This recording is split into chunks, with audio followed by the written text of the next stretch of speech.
Good morning and welcome to Johnson's Garden Time. Jeremy, we know that fall is a time when we have many of our spring flowering weeds that have germinated, and with the weather we've had this year, with the moisture, temperatures, conditions, we've got a lot of weeds germinating both in the landscape and the lawn, and now is the time to control those. We talk a lot about timing on the Garden Time here, and controlling weeds is timing is pretty critical, because if we wait until spring, a lot of these weeds that are germinating now are going to be very, very difficult to control, if not impossible. So fall is a great time. We've got the overwintering annual weed, so we call them a winter annual, but it's a weed that it's going to die next summer, but it's going to live its life cycle through the winter.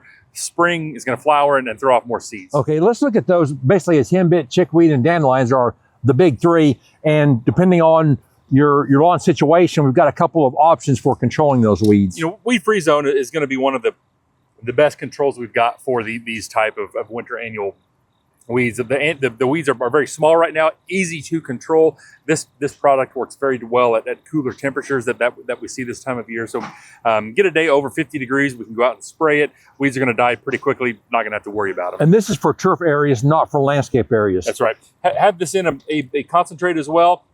Anytime we're mixing up a herbicide, I like to use the spreader sticker, going to help that spray to stick to those weeds. Now, if you're going to want to use a granular formulation, which will also kind of take place of one of our winterizer steps, fertilization step, we have the weed out plus lawn fertilizer. It's going to contain a broadleaf herbicide, going to kill those weeds, as well as, like you mentioned, going to have about the same analysis as our winterizer. Okay, let's look at weeds in landscape beds, which we're going to have those same weeds that are going to come up, but you're not going to want to use a broadleaf herbicide. You're going to want to use more of a different type of herbicide. Got a couple things going in landscape beds. A lot of times we're going to get these winter annual weeds that pop up. The Killzall is going to be a great way to kill those. Want to use maybe a piece of cardboard to shield our desirable plants especially if they're not dormant yet.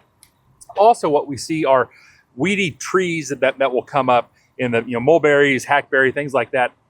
In the landscape beds, those a lot of times have developed a pretty big root system during the summer months. So those we want to maybe cut those off and then paint them with something like the Furlone Brush Killer, Stunt Killer. I know, and those naturalized trees, I know if I don't control them in the fall, if they're 2 years old, they're 8 to 10 foot tall, and they're harder to control at that time. Getting a larger trunk diameter. Okay.